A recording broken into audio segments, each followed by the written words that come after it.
Welcome to Radio Davos from the World Economic Forum. This month we're having a break in producing new episodes. In the meantime, we're bringing you reruns of some of our best episodes from the last year. You can find our whole back catalogue at wef.ch/podcast, not just Radio Davos, but also Agenda Dialogues and Meet the Leader. Please enjoy this Radio Davos episode, first published a few months ago. What's amazing about being able to meet in a virtual environment is that we can transport you to places you don't normally go in real life, but you have the feeling of being together in that experience. Welcome to Radio Davos, the podcast from the World Economic Forum that looks at the biggest challenges and how we might solve them. This week, in a special video podcast, we take you inside the forum's global collaboration village, a meeting place in the metaverse. So, for example, say you have a climate scientist in the Arctic and a policymaker based in a different part of the world. We can actually transport those two people together into a virtual simulation of the Arctic or the Antarctic to visualize climate change impact in real time. I'm about to enter the metaverse. There I am. There's my avatar. Fabulous. The World Economic Forum, in partnership with Exeter and Microsoft, is creating virtual worlds to help people understand complex problems and to get them talking. Joining me in this global collaboration village, in something called the Climate Tipping Points Hub, is actor and environmental activist Rainn Wilson. Oh, look at that. Who's Robin Pomeroy? Hello, who's Rainn Wilson? Hi, Robin. How are you? Hello, very pleased to meet you. That's right, Dwight from The Office joins us in the metaverse. Rainn Wilson works with a group called Arctic Basecamp that's raising awareness of the impact of climate change on the poles and the whole world. Subscribe to Radio Davos wherever you get your podcasts or visit wef.ch/podcasts. I'm Robin Pomeroy at the World Economic Forum, and with this dive into the metaverse, I'm hopeful that by having an immersive experience, we can reach many more people in an impactful way that we couldn't have done otherwise. This is Radio Davos. Welcome to Radio Davos and a special video podcast version of Radio Davos, because we're going to dive in literally and metaphorically into the metaverse and into the World Economic Forum's own metaverse, which is called the Global Collaboration Village. And before we do dive into it, I'm welcoming here into what is now the podcast studio, Rebecca Ivey, who's head of the Global Collaboration Village. Hi, Rebecca. How are you? Hi, Robin. Great to be here. Great to have you here. You're head of the Global Collaboration Village. Imagine I know nothing about it, which isn't true because I've been in it, but imagine I know nothing about it. What is it? Fantastic. Well, I'm delighted to be able to speak to you today about the Global Collaboration Village. And I think the answer is partially there in the name. It is intended to be a truly global platform that allows us to connect decision makers from around the world to problem solve together. It is focused on collaboration, and we believe this is actually one of the first purpose-driven collaboration platforms that exists in the metaverse today. And it is designed to be a village. It's designed to be open and inclusive to a wide range of users and to really bring in those who have very diverse perspectives from around the world into a common community for problem solving. So the Global Collaboration Village is the purpose-driven metaverse of the World Economic Forum. It's an initiative in partnership with Microsoft and Exeter, and we are building it as we speak. So it's exciting to be able to speak to you about it today, but also to share what we're learning and what we're excited to build going forward. So the World Economic Forum is best known for Davos, the annual meeting of the World Economic Forum every January, usually when there's not a pandemic. And that brings people together, heads of industry, political leaders, academics, social society, to discuss big issues. So could you say the Global Collaboration Village is kind of a virtual replica of that, or would that not be correct? I think replica would imply that it's a simulation or a pure copy-paste of what we do in person, and that's actually far from what we're building with the Global Collaboration Village. So I think it's a great jumping-off point. I think it's important to remember that the annual meeting in Davos is 1 week of the year in which leaders come together to set the global agenda for the year. But the actual work of creating real-world impact and moving solutions forward takes the entire year to do. And the Global Collaboration Village is coming in to fill that void, to make sure that we have the best possible platform to actually accelerate and enhance the collaboration that's needed year-round, to make sure that issues like those that do come up on the agenda in Davos are actually followed through, and that all of those many stakeholders you mentioned, from business and government to civil society, young leaders, university leaders, that these different stakeholders are able to come together year round and feel a sense of common purpose and be able to share their learnings and their progress. So how would it work if you were having a meeting in the Global Collaboration Village? If I'm somewhere not here in Geneva, but I want to join a meeting, what would it look like for me? I mean, physically in the real world, what would it look like? And then what would it look like inside? Absolutely. So in the real world, there are two ways to join the Global Collaboration Village. You can join using a virtual reality headset, and you could also join actually through 2D through your laptop.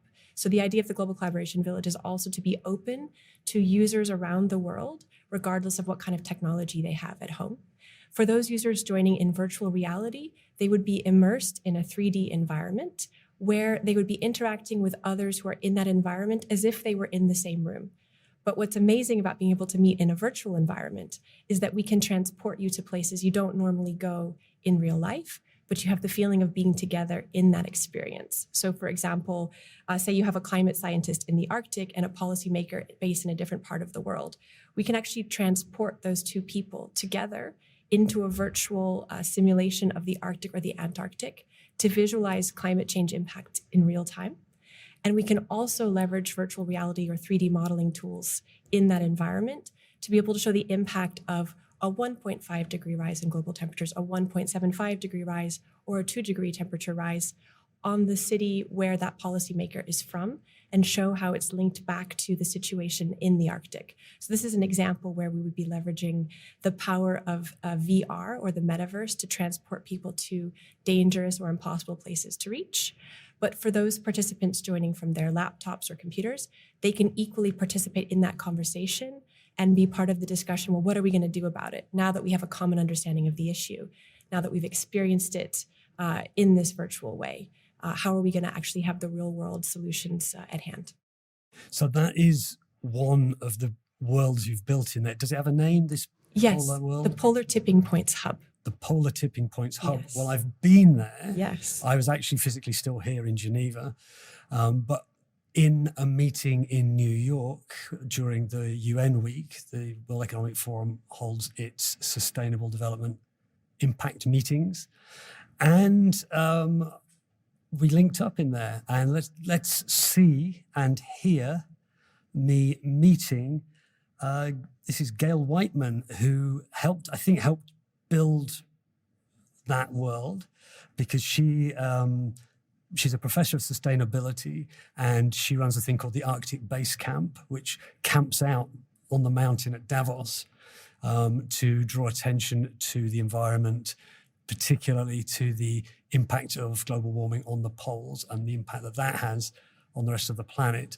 So let's take a look and a listen at me, or my avatar, talking to Gail in the Global Collaboration Village. Hi, Robin. How are you? Let me high five you. Okay, let's give it a go. True. I think I got you in the head. I'm sorry about that. That's okay. I won't take it personally. We've never met in person. I believe we've corresponded a few times in the past. Indeed. I'm Robin Palmer. I'm the host of the Radio Davos podcast at the World Economic Forum. And you're Gail Whiteman. Tell us who you are and what you do. Well, great to meet you virtually anyway, Robin. I am a professor of sustainability at the University of Exeter. So I'm a social scientist. And what I do is I take the natural science data and I try to make it understandable to decision makers and regular people. I'm also the founder of Arctic Basecamp, which is a science communication platform, which was quite involved in this amazing space where we are today. Great. Well, I'm going to ask you more questions about you after you've given me the tour of this part of the Global Collaboration Village. So I'm your guest. You've been here before. Why don't you tell me what we're looking at, what we're seeing and hearing, and give me the tour. Well, great. So why don't we go over here and look out the window? So if you can follow me here. Oh, you teleported. There you go. I teleported. Yeah. I can do that too. I'm going to join you there. Yeah, I'm better at the Oh, boom. Yeah. Here we are. Okay, Robin. So if we look outside at this amazing space, we can see that we are by the West Antarctic ice sheet. Even though it looks beautiful, it's changing rapidly. and actually will cause us a lot of global risks. Now, if we turn around and we look inside this room, we are in the Polar Tipping Point Hub, where it's a combination of data feeds, and we'll show different kinds of data, as well as on the far other corner of the room, an Earth simulator. So if we can come over here, I'm going to teleport over here. If we can come and look at this data feed, if you can join me over here. Got it? Okay. So here we go. So now what we've got, Robin, is a whole bunch of different data, and we're looking outside at the West Antarctic ice sheet. And indeed, when we look on the screen, we see all kinds of science data that's showing us how much of that ice sheet we've been losing over time. And we can see the numbers are not going in the right direction. We also see on the screen here the hotspots on the West Antarctic ice sheet. And then again, we can also take a look at how things have changed over there. We've got feeds of actual parts of the Antarctic from our scientific collaborators. So what we can see is that certainly the Antarctic is changing rapidly. Now, if we're going to teleport, if we turn around the other direction, Robin, and we're going to teleport over to the data on the other part of, I'm over here. You're right at the front. And you can see that this is now the Arctic. So the Polar Tipping Point Hub has both data from the Antarctic, which we're seeing outside. We'll see the Arctic in a minute, and on the Arctic. And this is important because the Arctic, we are currently at the Arctic summer sea ice minimum. And we can see on the chart that you're looking at right now, how much the Arctic is warming faster than the rest of the planet. And then we can see here data on Greenland and how it is melting and changing, which is unbelievable if you take a look at the red here. So what we've got here for people listening who are not watching, so let me just describe, how are you describing this room we're in? It's kind of a laboratory that's in the Arctic. We're in a room, we're inside at the moment, and you've been showing me these screens with charts, with videos on. And on this one, these are sea ice content here, and also showing temperature changes. Tell me the difference between this red line and the blue line here. Well, the blue line is the global temperature change, which is going up over time. But if you take a look at the red line, that's the Arctic temperature, and you can see it's going up much more. The spikes are significantly higher. The Arctic in general is warming 4 times faster than the rest of the planet, and parts of the Arctic, like Svalbard, which is an island off the coast of Norway, are warming 7 times faster. So the Arctic is really ground zero here for climate change. The second chart that we're seeing now is monitoring the sea ice extent, and we can see that we are in a trajectory that is low, low, and low, and we're around the 4th or 5th lowest sea ice extent in the summer ever. And of course, that's a real concern because what happens in the Arctic doesn't stay there and affects the rest of the world. So the other screens that we're seeing above that are actual video shots of a scientific trip through the Arctic, and that's the Northwest Passage. That's the Louis Saint Laurent Canadian scientific icebreaker. Here, the final chart we've got, which is very concerning, especially for global risk, is the Greenland surface melt extent data feed. And we can see that red line is massively higher than it should be, which is a concern. Of course, that means that what we're losing on Greenland is going into the sea and causing sea level rise, and problems with things like extreme weather and storm surges that are coming in with that. So that was my avatar bobbing around for anyone who's listening rather than watching this, talking to Gail. Neither of us had legs, I noticed, which makes it interesting, particularly when we can teleport, we can zap from one side of the room to the other. People do ask, though, why don't we have legs? It's very interesting. One of the things that we've learned in creating the Global Collaboration Village is, on the one hand, we're bringing an entirely new community of users to the metaverse. Global decision makers, business leaders haven't necessarily been spending a lot of time in VR or in the metaverse. And so one of the greatest learnings that we've had is people are so excited about the potential. How do we meet them where they're at in terms of their curiosity, but also explain where are we with the technology. And I think even since you entered the village back in September, we've seen a video go viral of the very lifelike avatar interview that happened between Mark Zuckerberg of Meta. I'm so glad you brought that and up. Lex Friedman. Yes. And I think we can see where the technology is going. And we also know, though, that there's a huge complexity and high amount of data that has to be stored and exchanged to enable those very lifelike environments and engagement. So right now, when we're building the Global Collaboration Village, we are focusing on being able to invite the most number of people possible into the space, which means a slightly more graphical representation through the avatar. And at the same time, we want to have a truly interactive environment. And again, to have that be truly lifelike would require everyone to have a very high-powered headset. And as inclusion is one of our key goals of building the Global Collaboration Village, we want to make sure we're building an environment that people from around the world, regardless of the technology they have, regardless of the bandwidth that they have, would be able to participate. But we're very excited to see those developments happening in the technology space. So for anyone listening, not watching this, I guess I would describe what you're seeing there. It's not realistic. It's a representation. It looks like a good video game, right? And what's really interesting for me is what you hear, actually, because as you move around, the sound, you get closer to someone, you hear them more loudly.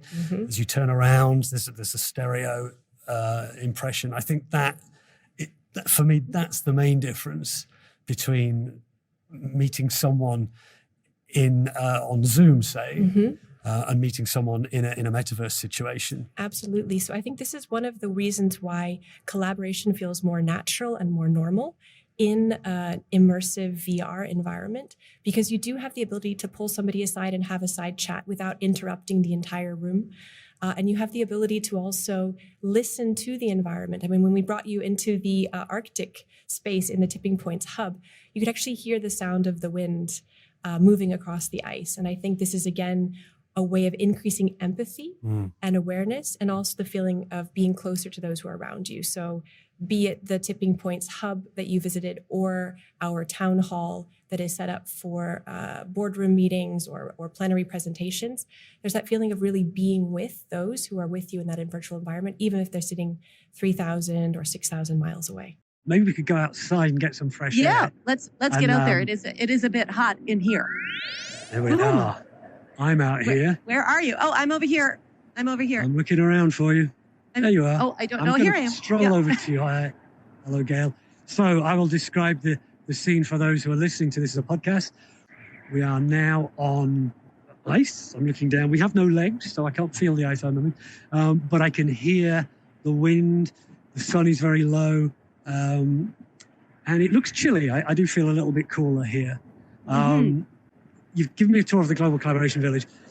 What is the point of it? What is it you're hoping to achieve you've worked with the World Economic Forum to create this site, which I've just seen our viewers and listeners have had a taste of. Practically, what good is it going to do? Well, our hope is by bringing the polls into such a central organization like the World Economic Forum in an innovative, immersive platform like the Global Collaboration Village, it will be much easier for people at Davos and beyond to understand that what's happening in the polls is really, really significant. The data is worrying, and the global risks escalating is worrying. And really the headline is that 1.5C is not a target, it's a physical limit that we want to avoid getting into a dangerous overshoot at all costs. So the Collaboration Village, and again, our role at Arctic Basecamp is to supply the science and make sure that it's robust. But the much larger group that's been involved in this is about how do people with power collaborate to actually have bigger, faster solutions out there to slow down the changes that will happen regardless of where we end up, but certainly prevent the worst of the tipping points from being triggered. And perhaps the Global Collaboration Village, having this Arctic landscape, is a way for people who've never been and who can't go, to a place like this to give a flavor. It's just a flavor of it. But I think, as you say, maybe people don't think about the poles. People aren't living in most of these places, or huge numbers aren't living there. And this is a way of taking people there without actually them having to go there. Do you think that could potentially be a benefit of what's been created? Yeah, I think I'm hopeful that by having an immersive experience, we can reach many more people in an impactful way that we couldn't have done otherwise. So the other person I met, there were two people I met in the metaverse. They were both physically in New York, but I was here in Geneva. And that was the actor Rainn Wilson, who plays Dwight from the American version of the comedy The Office. And he works with Gail because he's a campaigner on climate change, and he works very closely with Gail on her work on the poles and the melting ice caps. So I managed to grab a couple of virtual minutes with Rainn Wilson, and we went both inside the room and then we went outside onto the ice. Let's check that out. Oh, look at that. Who's Robin Pomeroy? Hello, who's Rainn Wilson? Hi, Robin. How are you? Hello, very pleased to meet you. There we are. We can high five. Look, I want to do this on camera though in a minute. So there you go. Oh no, I think you've moved through me. There we go. What is your connection? So people will know you from the TV. What's your interest in the polar environment and climate change? Well, I'm a board member of the Arctic Basecamp, which is a nonprofit that Dr. Gail Whiteman founded. And we took a trip together to Greenland. And I am passionate about communicating issues around climate change. And Gail has convinced me that the Arctic is actually quite important. And the enormous and rapid changes that are happening in the Arctic affect us all in the temperate zones, especially in the developing countries. And it's really important for people to understand the links between those two systems. As we say, what happens in the Arctic doesn't stay in the Arctic. How do people receive your message? You know, you've got a following, you've got a fan base, so probably people are listening to you. But do you also get opposition from, you know, the climate skeptics, people who think, oh, here's an actor doing, you know, kind of woke stuff? Do you ever get that? Yes, absolutely. The quote unquote climate skeptics certainly attack and belittle my efforts. But I think it's really important for people to work in climate communications to try and reach the movable middle. Oh, look at that. Wow. Hi, Robin. Hello. Incredible. Wow. Are you feeling the icy winds? I hear the icy winds. This looks like another planet. This is so gorgeous. Wow. For people who are listening to this and not seeing it, could you describe what you're seeing? I'm seeing a polar landscape with a beautiful sunrise or sunset and gorgeous colors. It's really beautiful. Thanks for having me, everybody. I'm going to evaporate now. I'm going to beam down to the mothership. Thanks, Robin. So long. So that was me on the ice in the metaverse. So where do you go from here? We are, as we speak now, a month or so away from Davos. Will the Global Collaboration Village be a feature there? Absolutely. So this upcoming annual meeting in January 2024 will be the first full program of panel sessions, community working sessions, and partner-hosted conversations taking place inside of the Global Collaboration Village. So we will be bringing those participants who are in Davos in person into VR headsets to experience the village and to be able to interact for themselves, to go to the Arctic or the Antarctic, to be able to go to a factory floor and see the latest in augmented technology to help workers in the future of manufacturing, to be able to visualize global supply chains and how they're interconnected from a bird's eye view. They'll be able to do that through joining that program in Davos in VR headsets. But we will also have remote joiners in those discussions. So we will have other participants and experts from around the world joining into those dialogues from their own locations, but in a way, in essence, being in the same virtual room as those participants who are on site in that village. Just thinking back to your experience on the ice, there's a fascinating NASA interview with Nicole Stott, an astronaut. And she talks about how being up in space helped her realize that there isn't anything on one side of the planet that isn't affecting the other side of the planet. And this experience has really reinforced her view of the planet as an interconnected system. And I think that's very much what we hope to do by bringing this village environment, this platform, to people, whether they are in person or joining from different locations, is that it's really a tool for visualizing interconnectedness. And we'll be able to go from one environment in the village to another with a click, rather than having everybody in one room that has just a very fixed setting where we can only look at slides up on a screen. We can actually transport an entire room of decision makers from one place to the other in the context of a 30-minute conversation. And so we really see that as being the most exciting aspect of the program we're bringing to life in Davos. Of course, in 2024, we have much bigger ambitions. We really aim to open up our virtual events calendar to the first set of communities that will be using the Global Collaboration Village as a problem-solving platform to address their real-world initiatives. So we are going to be learning from them, taking their feedback into account to build continuously and iterate continuously in terms of how we build the village. It's really interesting because you say this, you believe this is the first kind of custom-built metaverse meeting place for am I putting it in the right way? Well, there are other platforms out there that run excellent events in VR, or that can create an excellent consumer experience in VR. I think what is unique about the Global Collaboration Village is that it is purpose-driven at its core, and we are focusing on collaboration. So it's beyond just meeting and being in an event together. It's having a persistent place where we can come back together multiple times throughout a year and actually bring new stakeholders into the conversation, bring them to the same level of shared understanding by really immersing people in complex topics in a way that they feel. They don't just see it, they don't just think about it, but they can actually feel the impacts of those challenges. And that is, I think, the unique space that we are building I think for leaders. It's going to be really interesting to see how people react to that, how they take it on board. I mean, you've already had some experience you've taken in business leaders, I know already.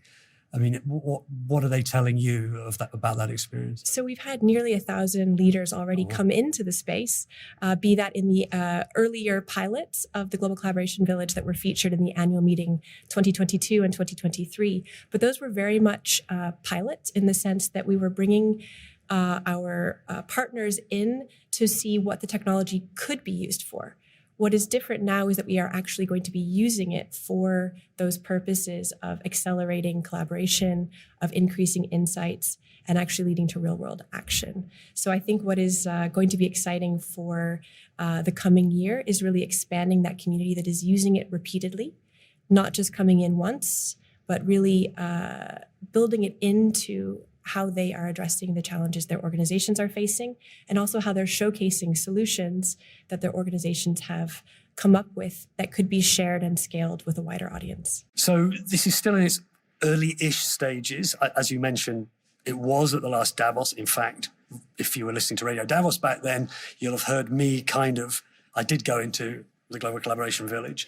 So please do listen back to that. But how early is it? I mean, are people already getting involved in it?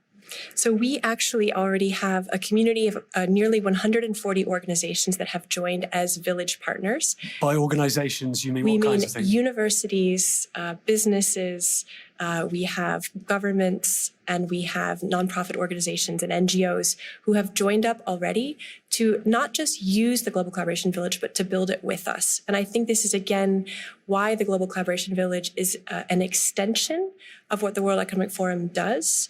We are not just hosting and convening these decision makers on this platform. We want to build the platform with our partners. And I think that's something where technology offers us a really unique opportunity to open up and democratize the kinds of conversation and the kinds of collaboration that happens through the World Economic Forum. By opening up this entire platform to our partners, they will be building their own virtual presence in the village. They will be able to invite their own guests, host their own events, and showcase solutions and bring challenges to this global community through the village. So again, I think what's truly exciting about it is that we're stretching the potential of technology to open up and include an even wider group of stakeholders and citizens in shaping solutions to global challenges.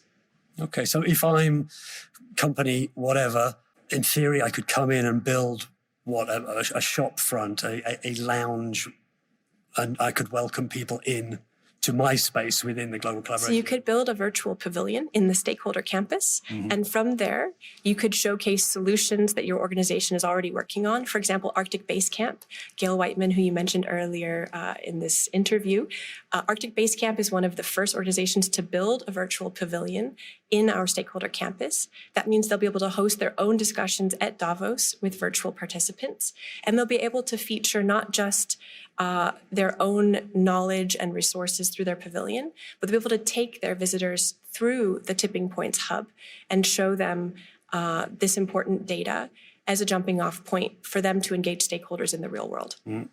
Great. Well, it's going to be very interesting. We'll be looking out for that at the annual meeting in a few weeks' time. Rebecca Ivey, head of the Global Collaboration Village at the World Economic Forum. Thanks for joining us. Thank you, Robin. Thanks to all our guests on this episode, Gail Whiteman, Rainn Wilson and Rebecca Ivey. The images and environmental sounds seen and heard on this episode in the Global Collaboration Village were developed in partnership with Accenture and Microsoft. Find out more about the Global Collaboration Village at www.globalcollaborationvillage.org and follow all the action from Davos at wef.ch/wef24 and across social media using the hashtag WEF24. And if you're listening to the audio version of this podcast and want to watch it, you can find the video on our YouTube page, youtube.com/@WEF, where you can find many other podcast episodes. All our podcasts and transcripts can be found at wef.ch/podcasts and on any podcast app. Radio Davos will be back very soon. Thanks to you for joining us.